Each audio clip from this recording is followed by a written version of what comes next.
Hello guys, good evening. இன்றைக்கி veg noodles எப்படி பண்ணுறதுன்னு பார்க்கலாமா?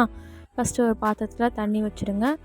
அதில் உப்பு போட்டு தண்ணி நல்லா கொதிச்சதுக்கப்புறமா அதில் நூடுல்ஸ் ஆட் பண்ணிக்கோங்க.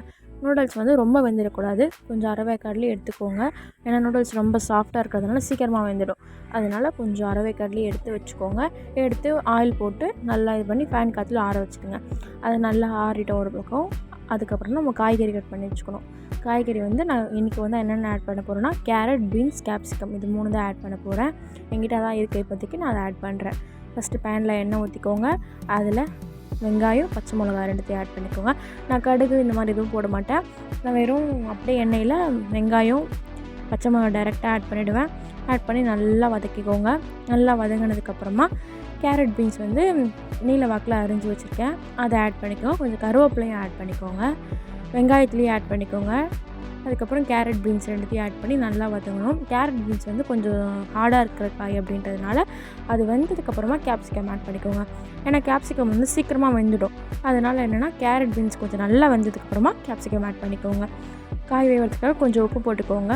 உப்பு போட்டுட்டு காய் நல்லா வேகட்டும். நான் வந்து இந்த மெத்தடில் தான் செய்வேன் எப்போயுமே. இந்த மாதிரி செய்யும்போது நல்லாயிருக்கும். காயெல்லாம் சேர்ந்து நல்லா வரும். நீங்கள் வெறும் தண்ணியிலேயே இந்த மேகி மசாலா போட்டு செய்கிறவங்க அப்படியும் இருக்காங்க. அந்த மாதிரி செஞ்சால் எனக்கு அது என்னன்னு தெரியல, டேஸ்ட் செட் ஆகாது. நான் இந்த மாதிரி செஞ்சு தான் சாப்பிடுவேன். வேலை கஷ்டம் தான், இருந்தாலும் சாப்பிட்றதுக்கு நல்லா இருக்கணுமேன்னு சொல்லிட்டு இந்த மாதிரி தான் செஞ்சு சாப்பிடுவேன். நல்லா கேரட், பீன்ஸ் எல்லாமே வெந்துருச்சு பாருங்கள். வெந்ததுக்கப்புறம் கேப்சிகம் ஆட் பண்ணிக்கோங்க. இப்போ கேப்சிகம் ஆட் பண்ணிட்டு கேப்சிகம் வந்து சும்மா 2 வதக்குனா போதும். அதுக்கப்புறம் நம்ம முட்டை அதெல்லாம் போட்டு ஆட் பண்ணும்போது அது நல்லா வெந்துடும். இப்போ தேவையான ஸ்பைசஸ்லாம் போட்டுக்கலாமா? ஃபஸ்ட்டு மஞ்சத்தூள் 1/2 ஸ்பூன் போட்டுக்கோங்க.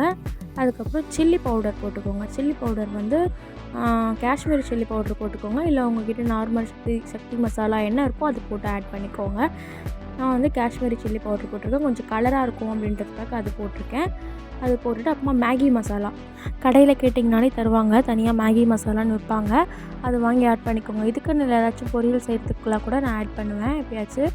ஆட் பண்ணிவிட்டு 3 முட்டை உடச்சி ஊற்றிக்கோங்க. நாங்கள் 3 பேர், அதனால் ஒரு 3 முட்டை மட்டும் உடச்சி ஊற்றிருக்கேன்.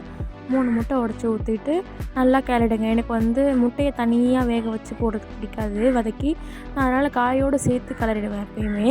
அந்த பேன் வந்து பத்தலை, நான் வந்து அதிகமாக போட்டுட்டேன் போல், அதனால் சரின்னு பேன் மாற்றியாச்சு. மாற்றி நல்லா வதக்கிட்டு நூடுல்ஸை ட்ரை பண்ண வச்சுருந்தோம்ல, அதை எடுத்து போட்டு நல்லா பரட்டிடுங்க. நல்லா பரட்டி நூடுல்ஸோட காய் எல்லாமே ஒன்று சேர நல்லா பரட்டினோன்னு உங்கள் கலர் தெரியும் சேஞ்ச் ஆகும்போது. தெரிஞ்சவொடனே 2 வாட்டி நல்லா கிளறிட்டு எடுத்திங்கன்னா ரெடி. Happy cooking.